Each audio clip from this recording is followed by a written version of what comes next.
Tonight, a triple murder in Sydney. A man is in custody over a violent attack at a family home. Hello, I'm Lydia Feng. This is ABC News.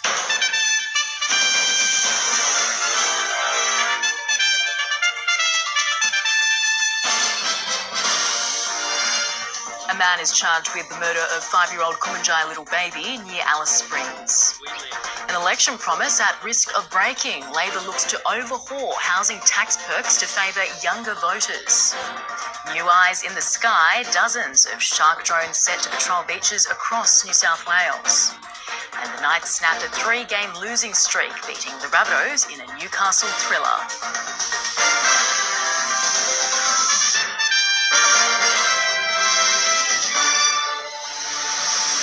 We begin tonight with a confronting incident in southwest Sydney. A man has been charged with murdering 3 of his family members after a violent assault at Rosemeadow home. Authorities say a mother, father and son were all killed. Only one family member managed to survive. Head down and in handcuffs, an accused triple murderer is driven away in a police van. Officers say in the early hours this morning, the 32-year-old unleashed on his own family in Rosemeadow, allegedly attacking his mother, father and 2 brothers before fleeing. Upon police arrival, they were confronted with a very grisly crime scene. At the property, emergency services found the bodies of the 65-year-old mother and 25-year-old brother. Blunt force trauma is always horrendous for people to confront, and any edged weapon attack is always horrendous. A 64-year-old man, the father, was also found critical. He was taken to Liverpool Hospital but later died. A surviving brother with minor injuries was the one to call 000. An hour later, officers say the alleged attacker returned to the scene driving this silver car. He was taken into custody for questioning. Looking at some of the injuries, we suspect there might be more than one style of weapon. So we think that there's a bladed weapon involved. Police say the family had no criminal links and no history of domestic violence.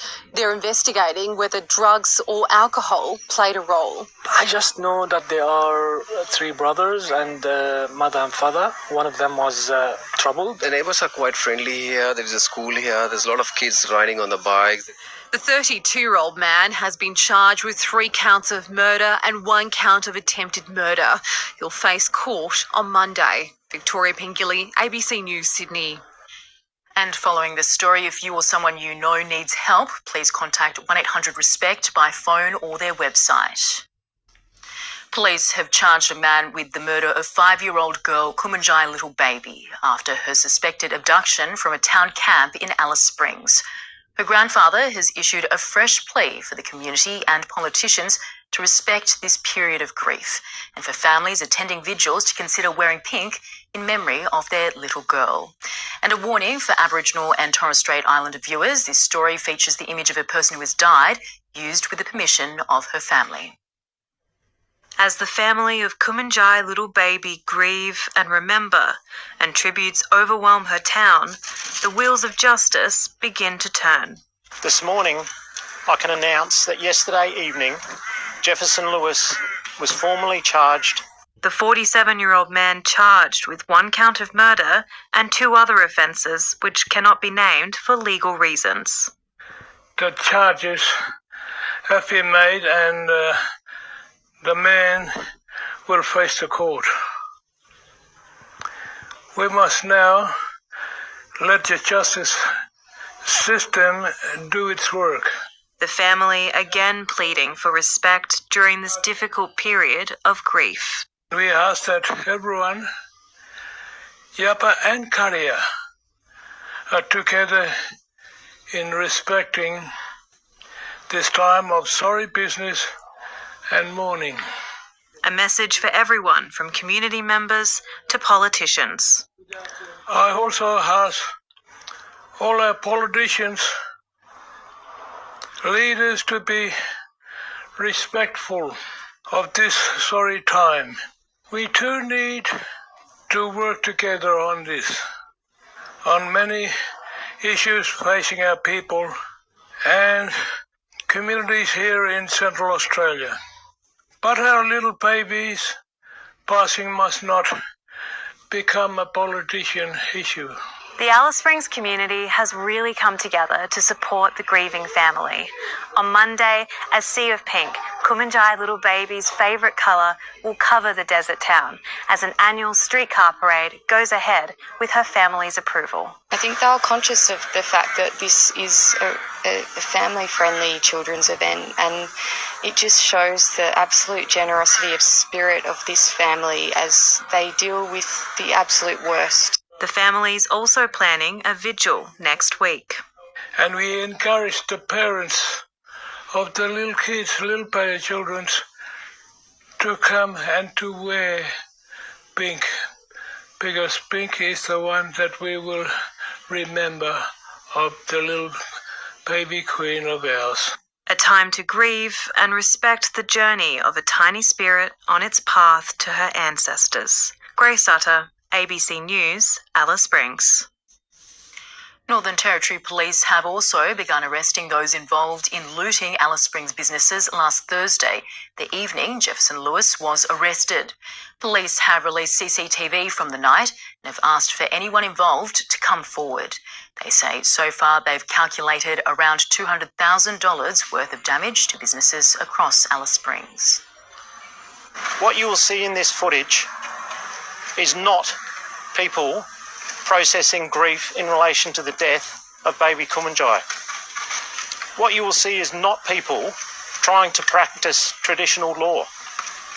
What you will see is criminal behaviour, plain and simple. The Prime Minister is preparing to break an election promise and overhaul property tax breaks in this month's budget to give younger Australians a fair crack at owning their own homes. Cabinet is finalising the details of the package, also expected to include changes to capital gains tax and family trusts. Here's National Affairs correspondent Jane Norman. Prime Minister, thanks for your time. Hey, good to be with you. A year on from Labor's landslide victory, the Prime Minister takes a stroll and takes stock. We live in an extraordinarily challenging time, and the circumstances around the war in the Middle East is having an impact here. Pushing budget preparations down to the wire. With Gen Z and millennials in mind, the government set to overhaul the property tax breaks, encouraging investors into the market. And the truth is that young people feel like they're not getting a fair crack at the moment. At $980,000 on the left-hand side. The 50% capital gains tax discount to be reworked, negative gearing tightened, and taxes on family trusts increased. Despite this pledge during last year's campaign. Negative gearing is off the table. Yeah, it's off the table. The Prime Minister now weighing the risk of doing nothing. You broke an election commitment on stage 3 tax cuts, and you've said that voters ultimately were on board with that. Do you think voters now are on board with changes to the capital gains tax discount and negative gearing? Voters will make their decisions. My job and the job of the government is to put in place measures that are in the interest of the Australian public. What we have seen from budget leaks is that the government wants to tax Australians more, and we're dead set against that. Ahead of the budget, the government's investing $1.8 billion over 5 years for its network of urgent care clinics to be made a permanent part of Australia's health system. One of the cost of living measures to be unveiled on May 12. Today's the first anniversary of your second election win. Do you think you have a third election win in you? Well, that will be a matter for the Australian people, but I'm certainly motivated. I'm captain of a very strong team. And you'll be leading Labor to the next election, won't you? Oh, absolutely. Hoping this budget paves the way for future electoral success. Jane Norman, ABC News, Canberra. Days after rejecting an Iranian peace plan, US President Donald Trump says he's reviewing another proposal but won't take the threat of strikes off the table. As the region braces for a resumption of hostilities, Israel and Hezbollah are continuing their attacks despite a Lebanon ceasefire. Explosions light the night sky as Israel intensifies its operation in southern Lebanon. Its military claiming to have struck Hezbollah targets, sharing video of soldiers planting a flag in a soccer field scattered with debris. Lebanese officials say at least 13 people have been killed, including 4 women and a child. My brother's shops were there. There's no military zone here at all. An April ceasefire has failed to halt hostilities. Israel and Hezbollah continuing to trade fire and blame. But there could be new impetus to end the conflict as Donald Trump reviews Iran's new 14-point plan. I'm looking at it up here. Yeah, I'll let you know about it later. Even before he'd seen it, the US president wrote he couldn't imagine the proposal would be acceptable, saying Tehran had not yet paid a big enough price. As Washington fast-tracked billions in arms sales to allies in the Middle East, fears grow fighting with Iran could resume. If they misbehave, if they do something bad, it's a possibility that could happen, certainly. Israeli media are reporting that the IDF is preparing for a no-deal scenario and a possible US attack on Iran, flying in thousands more weapons and military parts in recent days. In the heart of Tel Aviv, Israelis protested their country's role in the conflict. We are addicted to war and to bombs and to destruction. Calling for answers and an end to the bloodshed as the region braces for more. Bridget Rollison, ABC News, Jerusalem. It's been a bruising fortnight for UK Prime Minister Keir Starmer, who's been forced time and time again to explain his appointment of an ambassador with links to the late sex offender Jeffrey Epstein. Calls for the PM to resign have been growing louder, and with some polls showing his party could lose more than 1,000 seats in local elections. Many now believe it's not a matter of if Keir Starmer will be forced to stand down, but when. The vibrant, diverse area of Hackney in East London has been run by Labor councils since the 1970s. But if the polling's right, that could be about to change. It's really tight. I think they should be worried. I think there'll be some protest voting, basically. Around 5,000 positions are up for grabs at local council elections across England this Thursday. There are also parliamentary elections in Scotland and Wales. Prime Minister. Labor Prime Minister Sir Keir Starmer isn't on the ballot, but his critics are framing this election as a referendum on his leadership. There are some really good local councillors, but I want a message to go to Keir Starmer to say I'm really not happy with what he's been doing. How are things going? Hackney is one of several Labor councils that's expected to go green. It really does feel like people are voting out of those frustrations, but they can also see what we're offering. They want a change, that they want to feel more included, that things shouldn't be as difficult as they continue to be. We did it! Almost 2 years ago, Sir Keir Starmer led Labor to a landslide general election victory, ending 14 years of Conservative rule. A cost of living crisis, policy backflips and high-profile resignations have since plagued his leadership. But it was the appointment of party stalwart Lord Peter Mandelson as ambassador to the US, knowing he had links to the late sex offender Jeffrey Epstein, that's caused the most controversy. I regret making the decision to have appointed him in the first place. Had I known at the time what I know now or knew in September, I'd have never done it. Instead of taking responsibility for the decisions he made, the Prime Minister has thrown his staff and his officials under the bus. Opposition parties are demanding Sir Keir stand down. Even some in his party want him to go. It's got to the point now where I genuinely think that, as far as the Prime Minister is concerned, it's not a case of if, it's when. The issue is the timing. There's no clear successor yet, and the war in Iran is creating uncertainty. It would be bad for the British government for him to go now. I think it would create it'd be inward-looking when the government needs to be outward-looking. It's a really dangerous time for Britain and the world. And Keir Starmer is one of the few grown-ups on the world stage. I think he'd be a great loss. If we ignore the social media trolls and bots and ignore the self-interest of billionaire-owned right-wing press, the quiet, reasonable majority of people do not want a change of Prime Minister. Polling points to a seismic shift away from Labor in these local elections, with more than 1,000 of the party's seats to fall. But these aren't expected to be the only big losses on the day. The Conservative Party is also under threat.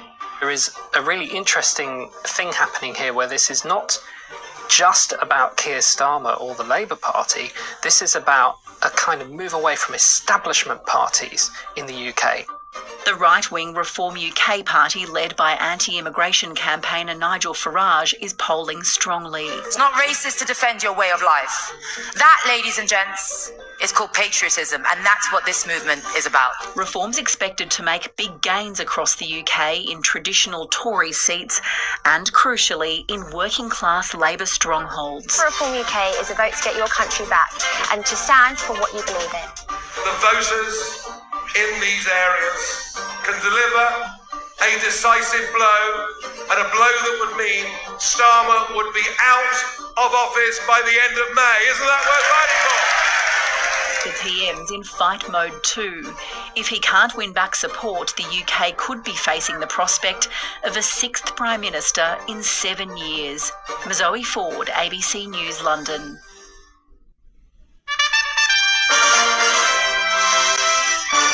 Dozens of new drones are set to patrol the New South Wales coast in a push to improve shark detection and swimmer safety. The rollout will also pay tribute to a surfer who was killed in a shark attack in Sydney last year. Out of a community's grief comes action.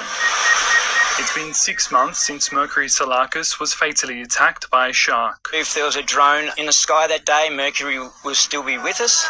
The state government is taking the lesson, handing out drones to 60 board riding clubs between Newcastle and Wollongong. Embrace new technology and new ways of monitoring for sharks and keeping people safe on our beaches. 125 volunteer pilots are being trained up too. They'll fly the drones year-round during board rider events and training. They'll just consistently put up the horn and then everyone in the water knows to come out of the water. The program costs $650,000, but surfers feel it's worth the peace of mind. I kind of go on the basic odds of sharks, and so I never feel too unsafe.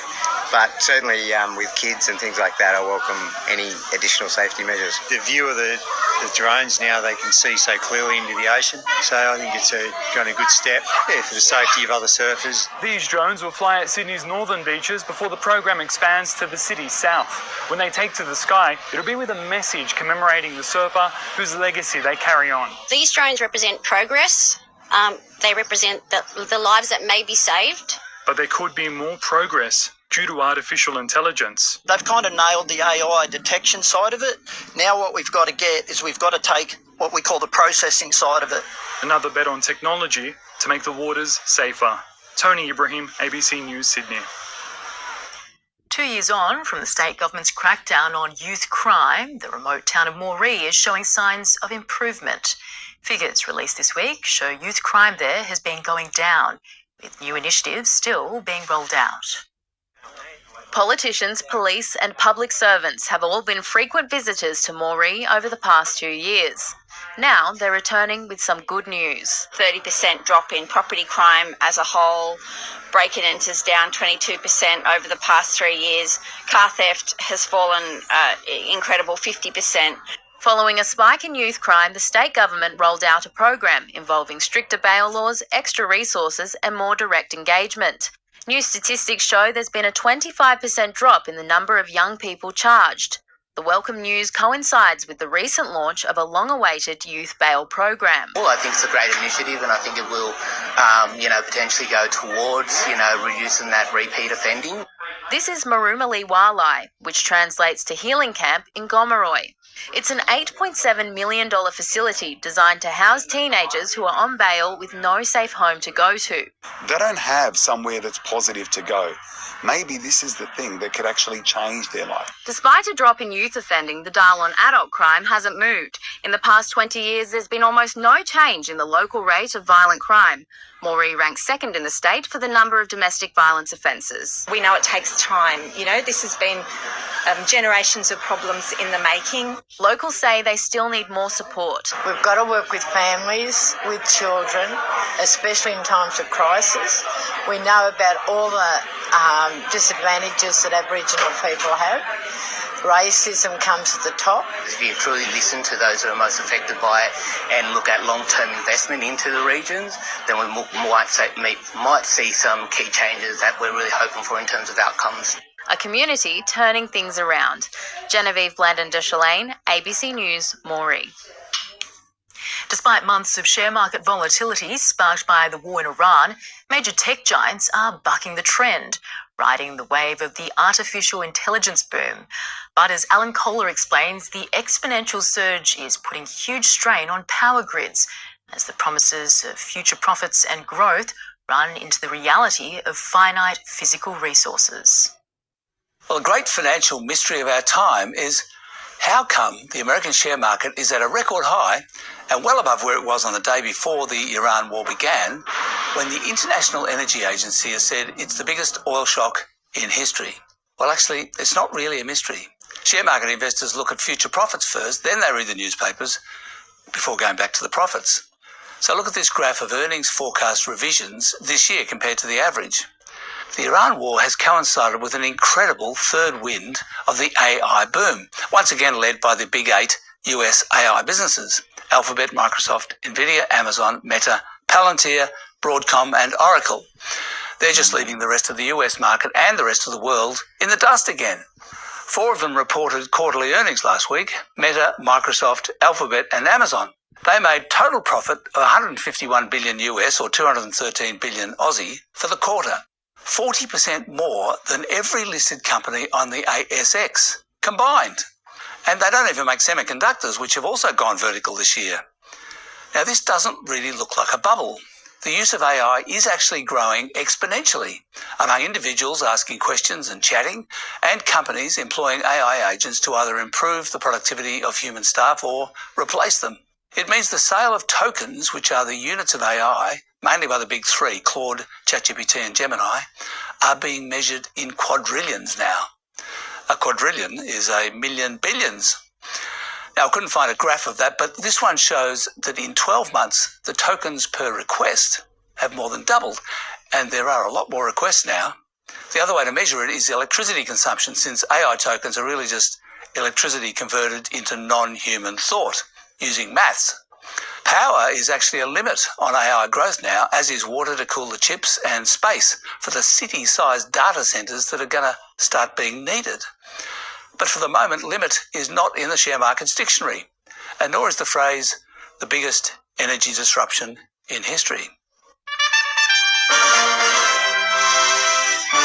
Jared Coote is here with sport. And Jared, how about that game in Newcastle this afternoon? Hey Lydia, yeah, the Knights and Rabbitohs just couldn't stop scoring. I forgot I was working at some stage, just enjoying the game so much. In the end, Newcastle survived a huge scare against South Sydney before eventually winning 42-38 in one of the most entertaining games of the season. Elsewhere, the Sharks were too strong for the Tigers, and last night the Roosters held off a fast-finishing Brisbane. Coming off a 3-game losing streak, the Knights welcomed back 5 key players, and the impact was immediate.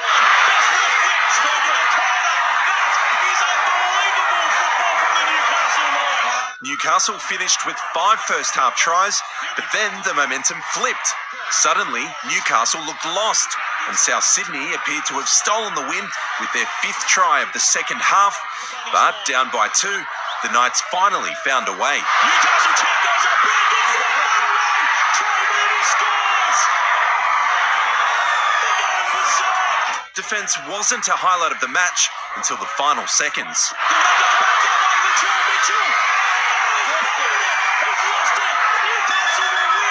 Playing his first game since signing with the new PNG side for 2028, Jerome Luai was eager to prove he's still the chief of Tiger Town, and he had a hand in his side's first try. That 4-pointer came at a cost, though, with Adam Dewey leaving the game with a shoulder injury. From there, it was all the Sharks, with the Tigers' defence a big issue. That's almost embarrassing for the Tigers. The Sharks then scored 8 straight to win 52-10. Last night, the Roosters almost gave up a 30-point lead against the Broncos, but held on to win 38-24. Momentum shifted back when Broncos centre Katoni Staggs was sent to the sin bin for an elbow and is facing 2 weeks on the sidelines. The way the players were playing together and the spirit of the group at the moment, they're a big chance. Broncos winger Dean Mariner underwent surgery post-match with a thigh injury, while Mark Nwanganitawase suffered an ankle syndesmosis injury. Sydney forward Malcolm Roses has had a day to remember, kicking a career-high 7 goals, helping the Swans to take a 17-point win over the Demons. Melbourne threatened to come back, kicking 5 of the final 7 majors, but they couldn't get it done and will be sweating on the severity of a hamstring injury to Brody Mychek. The Demons have taken some big scalps this year, but went forward, Brody Mychek's day ended in the first quarter. Yeah, you can just see there Mychek's reaching for the hammy. Melbourne knew this was going to be tough. Windsor drives it through. 7 lead changes in the first term, Sydney within 2 points to start the second quarter, and with a star in the crowd, the Swans just continued to surge. Roses again! Roses again! He's kicked 5. Melbourne were desperate to close the 22-point margin. It's what the D's needed. A couple on the bounce. And the second half had hope. Cozzy's trying to light the spark. But only briefly. If it wasn't Curnow or Amadi. It's a late rally from Malley. He's kicked 7. Melbourne kept a hand in the match. Langford! Kicking 4 goals on the trot as they closed in on the gap. Oh, we're far from done. But the clock got there first, Sydney running out 17-point winners. Yet again, Carlton suffered a second-half meltdown. You need to defend and you need to fight, and we are not doing it well enough. A 39-point loss to St Kilda, the Blues losing the disposal count by 9 and tackles by 7. Defensively, we're not strong enough for long enough. Though the midfield won't be spared the incoming review either. Beaten. Don't think we need to beat around the bush. We're beaten. A 2-goal to 11 second half leaves Ross Lyon pretty happy with his troops, though Max King can't catch a break. Scans confirming the forward will spend 6 weeks on the sidelines with a hamstring strain. He'll be disappointed, but he's overcome bigger things. Alexia Pesce, ABC News, Melbourne. Australian Oscar Piastri will start from 7th position in tomorrow's Miami Formula One Grand Prix. Piastri picked up 7 points in the sprint race when he was runner-up behind fellow McLaren driver and reigning world champion Lando Norris. Piastri wasn't able to replicate that pace during the qualifying session later in the day. And Italian Kimi Antonelli took pole position for the 3rd time in a row. Tomorrow's race will start 3 hours earlier, with organisers aiming to avoid thunderstorms and heavy rain. You know, if it is wet, that's going to obviously throw in a lot of spanners in the works because no one's really driven these cars in the rain and no one really knows what they're going to do. So, yeah, hopefully we're on the right side of that. The Melbourne Vixens' quest for a perfect Super Netball season remains on track, surviving a scare from the Giants to make it 8 wins in a row. An impressive display of long-distance shooting drew the Giants level with less than a minute remaining, but the Vixens found 2 scores in the dying seconds to win 66-64, with the Giants still to win a game. Meantime, the West Coast Fever bounced back from their loss to the Vixens by coming from 5 goals down to beat the Sunshine Coast Lightning 58-54. And Lydia, in surfing, Australian Steph Gilmore is through to the semi-finals of the Gold Coast Pro, and there's 1 game live still happening in the NRL at the moment. We're lucky for 3 games today. The Panthers hosting Manly. You've tipped 2 from 2 with me this weekend so far. Who do you like in this one? Oh, I'm guessing the Panthers. What do you think? Doesn't matter what I think. I think that it's 12-all at the moment, and we'll have to wait and see. There's about 30 minutes left in that one, so we'll wait and see. We'll see if you can get it right again. Okay, thanks, Jared. And now let's take a look at the weather. It was a mostly clear and warm day across Sydney today. It reached a top of 26 in the city and 27 in Richmond. Overnight lows were in the teens along the coast. Meanwhile, maximums today were in the 20s. Burke even hit 30 degrees. On today's satellite, bands of cloud can be seen over the country's southeast due to a low pressure system, grey skies too, and showers over parts of Queensland and northern New South Wales. On tomorrow's chart, a cold front will continue to move east before a new high builds from the west on Tuesday. And around the country tomorrow, mostly sunny in Perth, showers in Adelaide and Melbourne, and partly cloudy in Darwin. For the northeast, partly cloudy and showers in the Northern Rivers and Hunter. Rainy too right across the southeast, with storms likely in the south coast, Illawarra and central tablelands, and a dusting of snow is expected in parts of the Snowy Mountains.